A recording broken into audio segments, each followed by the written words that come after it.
Well, then, you know, this Indians team is going to tease me, isn't it? They love teasing me. Yep. But, what's going on, everybody? Crazy Dog back with another Indians live stream for the people today.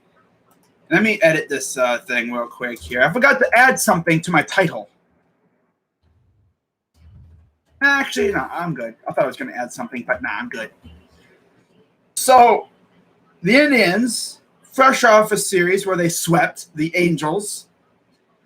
Wow, never thought I'd see that, but that was fun. You know, we swept the Angels. Cool, yeah. Got the rain. You had the Rangers coming to town. Rangers are trash. They literally have like 2 or 3 decent players on their team. And what happened? Well, you're going to find out here in a minute. So, first game, the day after the PA had a that'd be kind of funky to play a freaking game the day after, but I believe they had an off day. And then they played the Rangers. Yeah, because I think the Rangers had a game the day before or something. But, yeah, they had an off day. And first game against the Rangers. This was, it was an okay game to start.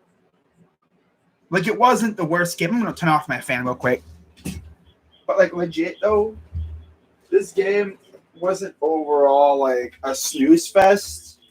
And I didn't want to freaking throw a brick through my TV at first. But then what happened was Brian Shaw came in. Yeah, Brian Shaw came in, and he completely ruined the whole vibe. Eli Morgan was a starter. He faced Taylor Hearn. And early on, I thought Hearn was going to absolutely own us as Nathaniel Lowe hit a 3-run home run in the top of the first. Yeah, not a great start for Eli. Yikes. But then, you know, bottom of the third came up, and the Jet took off and hit a nice home run to right field. He has been raking lately, and you love to see it because earlier this year, when he first came up, I think it was that first A's series, fresh off the All-Star break. This dude, so far in his career, up until that point, had not been able to hit the broadside of a barn. He couldn't throw a rock into a lake if he was standing right on top of on a boat in the lake. He couldn't hit he couldn't hit a wiffle ball with a boat oar. He probably wouldn't even be able to hit a wiffle ball with one of those big old fat wiffle ball bats that people love to use. He could, like, bro. He couldn't hit a freaking wiffle ball with a 2x4. I'm talking one of those wide 2x4s. He couldn't. Like, this dude could not. I said Bradley Zimmer was the guy that swings with a twig. Freaking Daniel Johnson was out here swinging with a pool noodle. But then he went to Oakland for that series, and it just started clicking. Because all of a sudden, he can hit the ball really good now. And he's hit 4 home runs this year. All of them this year. My dude has all of a sudden discovered the ability to hit.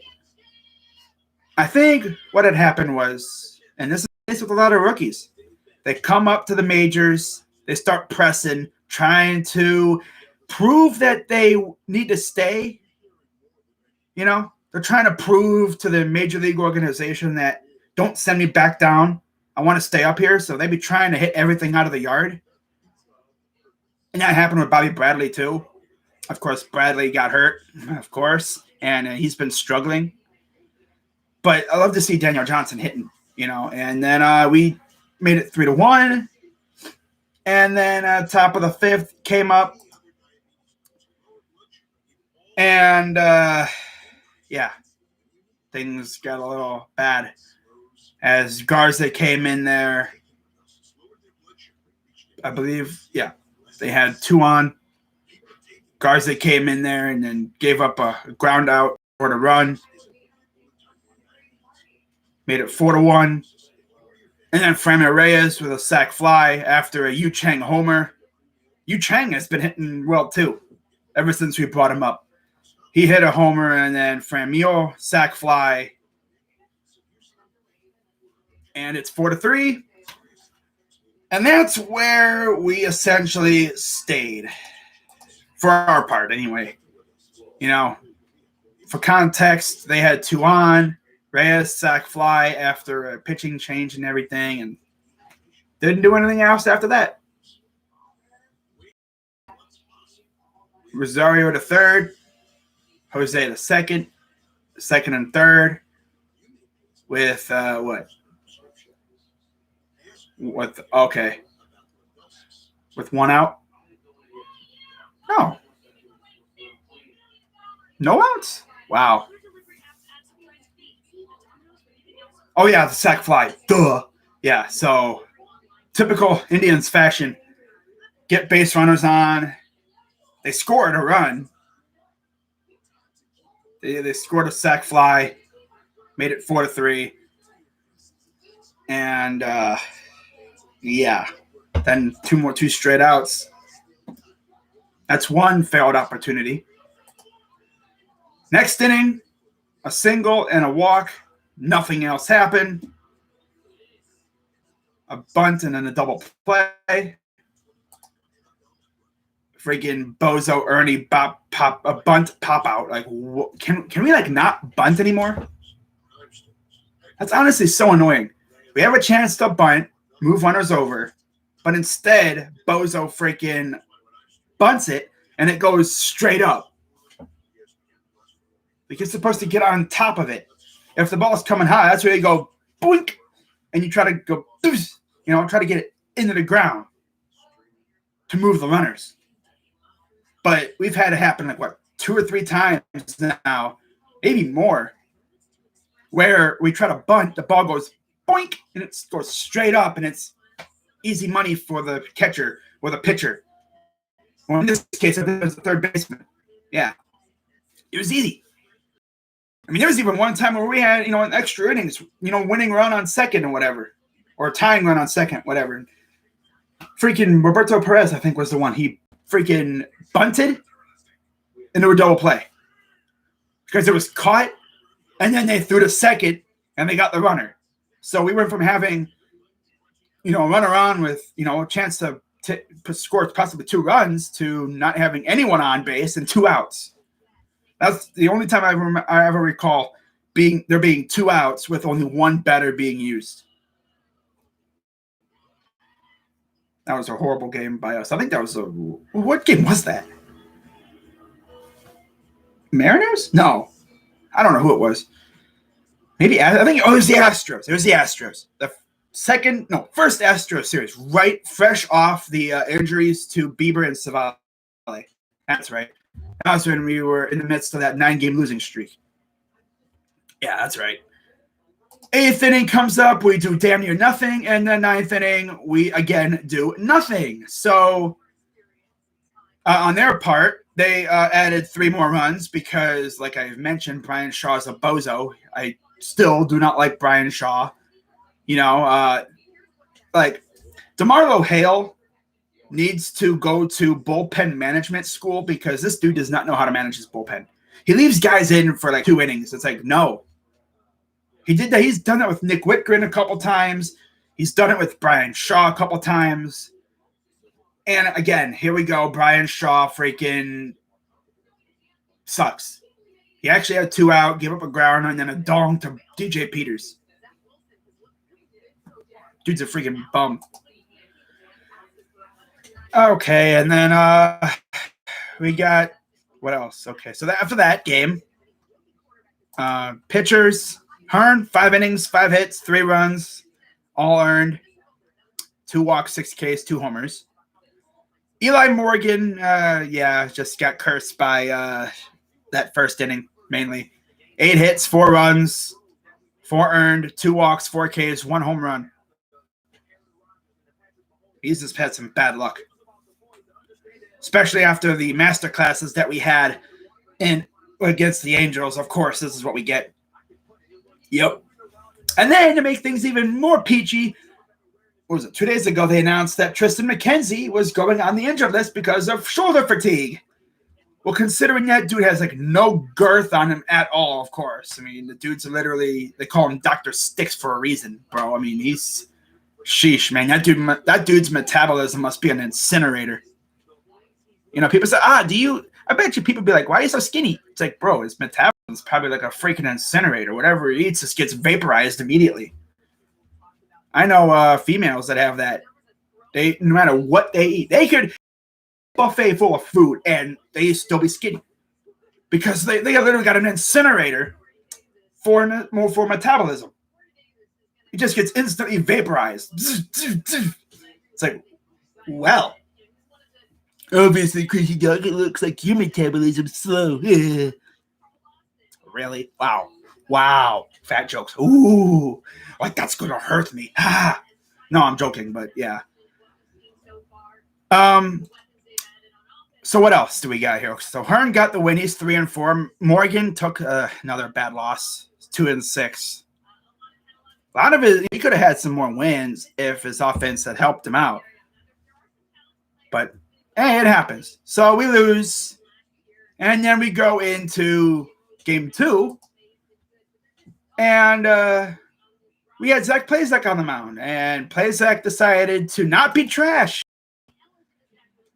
You know, he did give up a lot of hits, though. But luckily, it didn't hurt him that bad. Latz was the starter for the Texas Rangers. Now, I believe when I did my preview, it was supposed to be like Dane Dunning and I think Fulton Avich at first. But then they've had like a run-in with the virus or something. They've had some issues, you know, with the sickness, I guess. Guys are on protocol. It's like, holy crap. And, yeah. 4 2/3 for Latz, 5 hits, 3 runs, 3 earned, 4 Ks, and 3 home runs given up. Safe to say in this game, we had a nice little home derby with all of our, like, you know, bottom of the roster guys that, like, you'd never expect to hit dongs in this game. You know, Plazek, 8 hits, 5 2/3 innings, 2 runs, both earned, 3 walks, 4 Ks, and 1 home run. Okay. Scoring for us was Oscar Mercado, solo shot, bottom of the 2nd. Bottom of the 5th, Yu Chang and Austin Hedges homered. So that was pretty cool to see. Yeah, Chang and Hedges both homered. And then top of the 6th, the Rangers get on the board for their only runs with a 2-run shot by Jason Martin.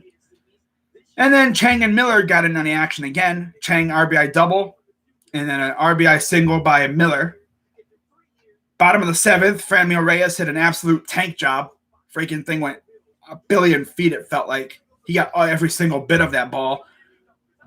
And he's got 23 home runs, by the way. And then Owen Miller, force out, scored a run. 7-2, Indians win. We love to see it. Plazek's 8-4. Latz is 0-1.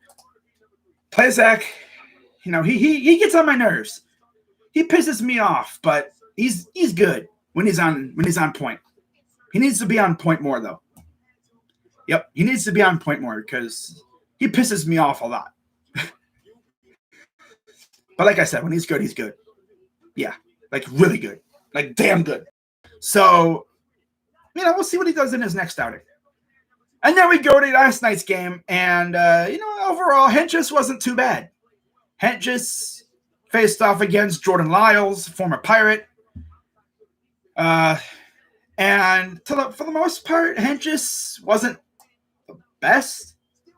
5 hits, 4 runs, 2 earned, 2 walks, 3 Ks, and 4 innings with a 7.31 ERA.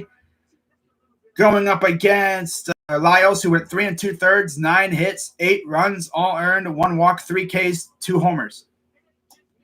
And the scoring was by Miles Straw, who literally, like, second pitch of the game, hit it out of the yard. And then Reyes, RBI double. And then Bradley freaking Zimmer. Bradley Zimmer 165 feet to deep right field into the second level seats.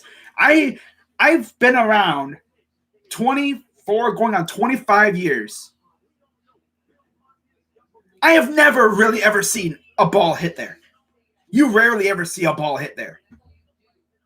Because most of the balls that are hit that way either go just short, but they all end up on the first level. You know, like the main level. This ball was hit so hard it went halfway up the second deck. Who would have thought Bradley Zimmer would have the 2 longest home runs of the year for the Indians? It's like, if I had said, raise your hand, if I had a group of people, you know, a group of Indians fans, and I said, at the beginning of the season, raise your Bradley Zimmer would have the 2 longest home runs of the year. I bet raise your hand if you think that, if you would have thought that. Nobody would have raised their hand. If they did, I'd be like, you're capping. If you would have asked me back in April that Bradley Zimmer would have the 2 longest home runs hit this year, I would have looked at myself straight in the face and said, boy, what kind of drugs are you on? Because, my God, you are capping big time. Because you think, oh, Jose or Franmil? Really? Neither of them have the longest home run? I know, it's crazy. With Franmil's size and, you know, his power, it's like you'd think he would have like a 480. No, I think he's at like 440, 450, but Bradley Zimmer out of nowhere hits freaking 471 deep center over the bushes, and then he hits one halfway up the second deck in right field at Progressive. You know, to quote my guy John Wall, I ain't never ever seen you act like this before. I never seen that from him. And it's funny too. Ever since I called him the man that swings with a twig, it's like he's unlocked some sort of hidden power where this dude just all of a sudden hits tanks. He never did that last year or 2 years ago. I think his first 2 home runs were like grand slams or something. It was insane. But like ever since then, I mean, he had like that hole in his swing. He had a horrendous looking swing. He fixed his swing, and now it's like he connects. A lot of the times it goes out. This is a Bradley Zimmer resurgence, and I love to see it. You know, Bradley Zimmer has that power that I don't think anyone knew he had. Now, if this keeps up, I like what I'm watching. Miles Straw and Bradley Zimmer are going to be one heck of a platoon at center field. And I love Bradley in right field too, because with his speed, he could cover all kinds of ground. He's the perfect guy to play in like right field in Comerica when we play there. You know, he could play in the deep right field, you know, deep outfield because of his speed. And his height too kind of allows him to fully stretch out and cover more ground too. But Trevor Stephan got the win because Hentress didn't go 5. He was close. He went 4, but he didn't go a full 5. So Stephan got the win. He's 3-0, which is insane. And Lyles took the loss. He's 6-11. So, yeah, you know, bullpen didn't do bad. I mean, Stephan and Whitgren did great. They gave up a run apiece, but not as bad as Hentress. And then Class A came out there. Bang, bang, boom. Got it done. Love to see it. So, with that being said, but yeah, like, you know, that first inning happened, and then Trevino doubled. Solak single made it 4-2. I'm like, okay, that's enough. And then top of the third, freaking Nate Lowe reached because Jose Ramirez booted a routine grounder that would have ended the inning. 2 more runs scored. And then bottom of the fourth, we're like, oh, you want to be like that? You go and tie this game up? Watch this. So we responded with more runs of our own with Andres Jimenez, rare success, RBI double, a Rosario sac fly, a Ramirez single on a line drive, scored a run, and then a Reyes single. So we hit him with that small ball stuff, that cheese, scoring 8 more runs, or 4 more runs. Nice. And then, to essentially put a cap on it for us, Owen Miller hit a dinger. Owen Miller hit a dinger to left field and made it 9-4. They responded with a couple of dingers of their own from Solak and Peters, made it 9-6.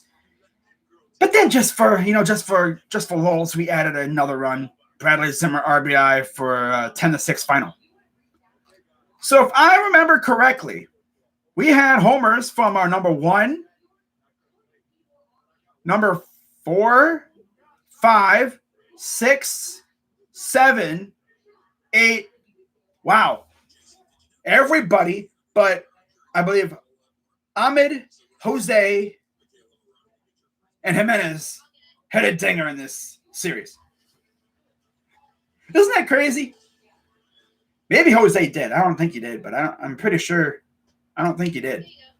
Let me check. Let me double check just to make sure. Because in that case, well, then the only one that didn't hit a home run is Jimenez, which is insane. Or Ahmed. I know Ahmed hit a home run in Los Angeles, the Angels, as did Jose. But, yeah, I don't think they did. No.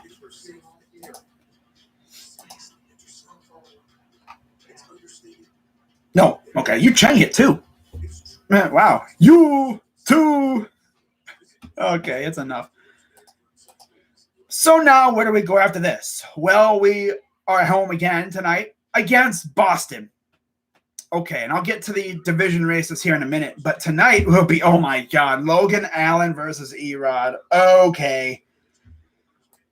I love this front office's logic. All right. I love our front office's logic. You have some pretty dang good arms in AAA right now, especially a guy named Cody Morris. He's probably one of our best pitchers down there right now. You can even use Keith Philmeyer or someone like that, but no, let's keep sending Logan Allen up. Let's keep torturing our fan base. I bet you they enjoy that. That front office loves torturing their fans. Oh, let's send Logan Allen up there. Yeah, let's do it for the 1 billionth time. Let's act like he's actually going to do something. Now maybe he will. Maybe he'll actually be good, or he's going to give up 9 runs in the freaking first 3 innings, and we're going to get stomped on. Because in case you forgot, the Red Sox are actually damn good this year. They took 1 year off. It seemed like, because of Cora getting, hit with allegations and stuff. And they're like, we'll tank this year, get a top pick, and then we'll be back up next year. And look at that. They traded Mookie, and they're damn good again. Who knew? Who would have thought?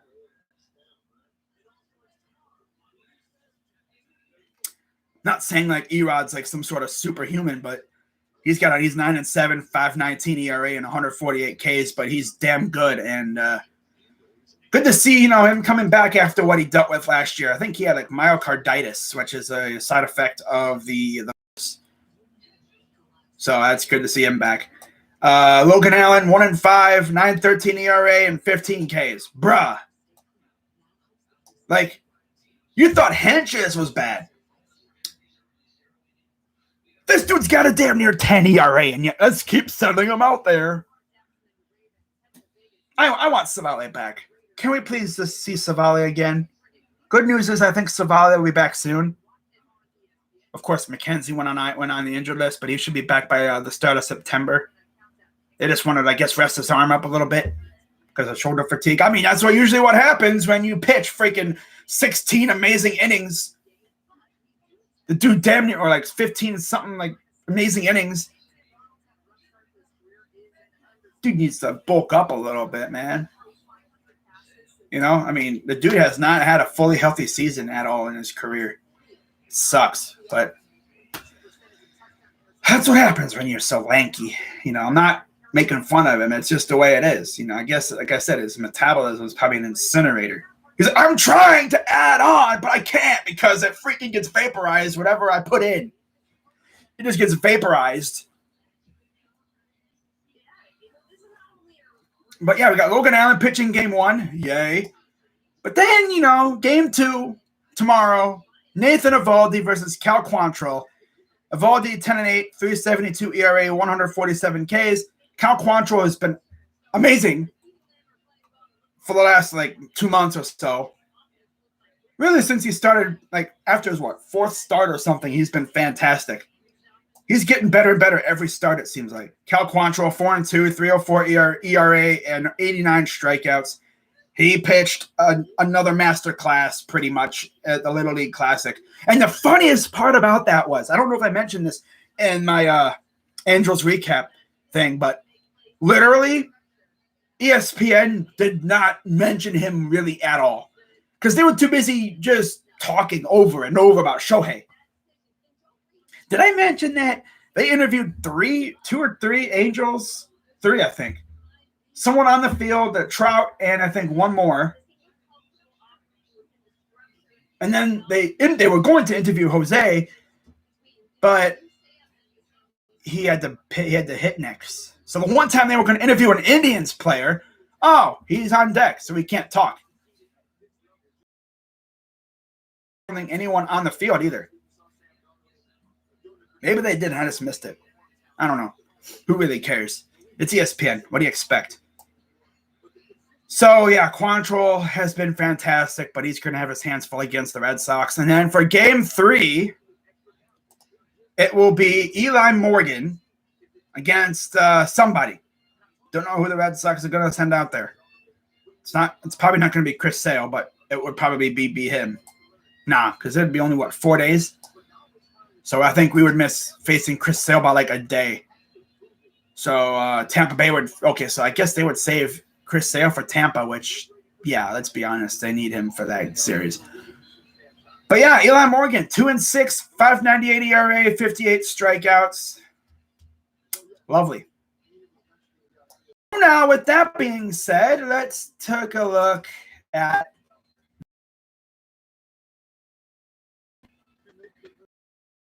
on private.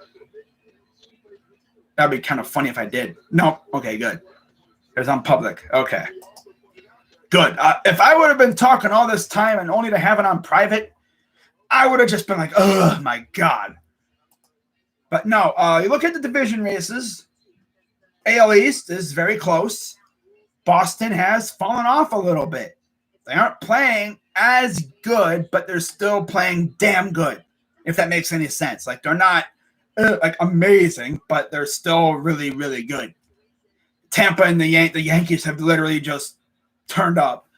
Like the Yankees, for context, look where they were a month ago, July 27th.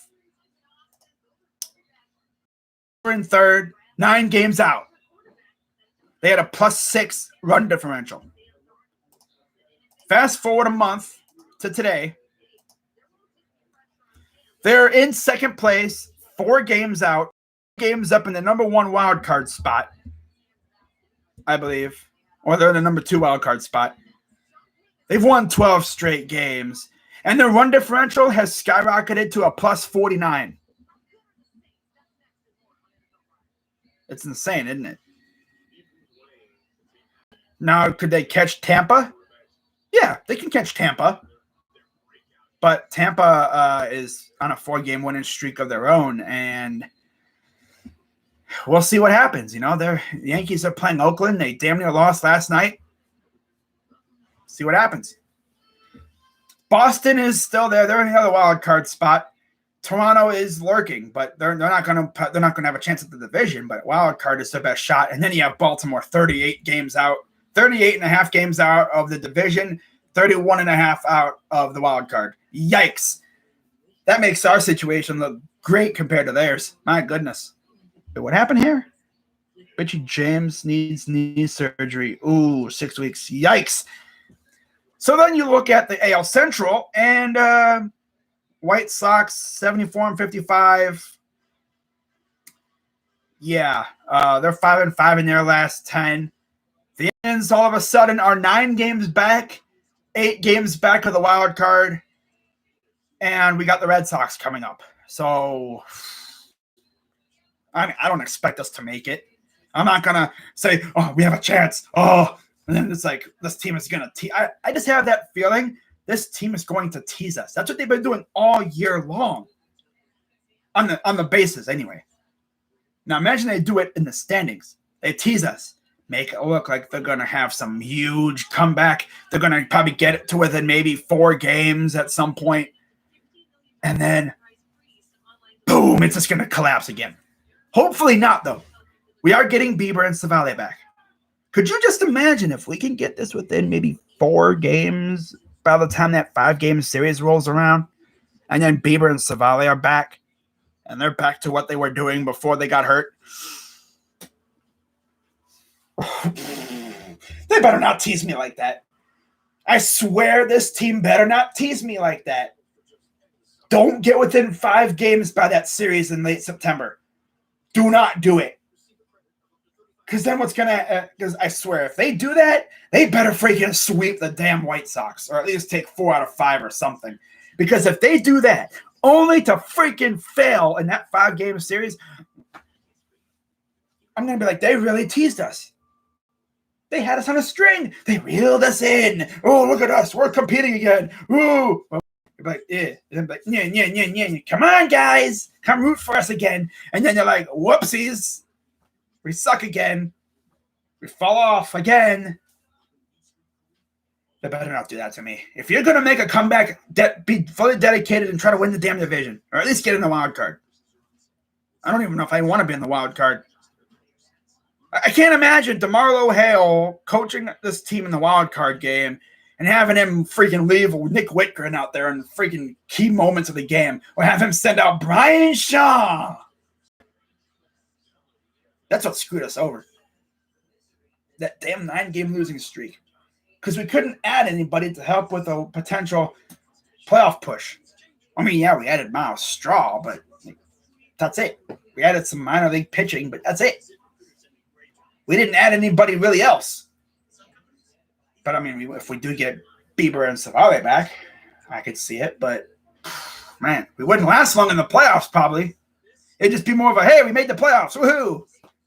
Here's a participation trophy. But, yeah, a bit more distance between us and the Tigers now. So, let's just keep eating up on that deficit and see what happens. Oh, boy. So then we look at the AL West, and things are very interesting over there. Really, Houston, Seattle, and Oakland are all within striking distance of each other. Seattle's 10 games over 500. When in reality, you look at the expected win-loss, they should be 12 games under. And they're 3.5 out of the wild card, 6.5 out of the division. Oakland, 5.5 out of the division, 2.5 out of the wild card. They are 70 and 58. And then Houston is 75 and 52. They're pretty damn good. They should be 81 and 46 with the expected win-loss, according to their runs scored and runs allowed. They should be even better than what they are. That's crazy. But that division is going to be fun as we get into the final month. And it looks like the Angels have fallen off yet again. That's sad. You look at the NL East, and oh my God, bro. Like, if you compare what the NL East looked like just 2 months ago to now, you're like, what the heck happened to the Mets? I guess this is another case of Lowell Mets, because they were winning their division pretty much the entire year until like last couple weeks. Like, no lie. Look at this. So a month ago, again, July 27th, right before the trade deadline. It's been almost a full month since the trade deadline really took effect. The Mets were in first by 3.5 games. The Phillies, back of the division, 7.5 out of the wild card. But what really kills me, the Braves were 1 game under, 50 and 50, 4 games back of the division, 8 games back of the wild card. And also, they were a plus 45 run differential. Keep that in mind. Fast forward to today. They're sitting here with 10 games over, an 87 run differential. And they lead the division by 5.5 over the Phillies and 6 games over the Phillies. And in the wild card. The Phillies are 6 games back in the wild card. The Mets have essentially switched places with the Braves. when it comes to their, deficit. Yeah. And the Mets are also minus 34. Yeah, they should be even worse. They should be 59 and 68. Yeah. So the Mets have completely fallen off a cliff. Now, do I think the Nationals could catch them? Probably not, but it wouldn't surprise me. Being as the Nationals traded away a lot of pieces, so they're done. But yeah, the Mets are the Mets. They're little Mets. Again, new owner, had that fan base all going, yeah, man, we're the Mets. We're going to be in the playoffs. And then it's just like,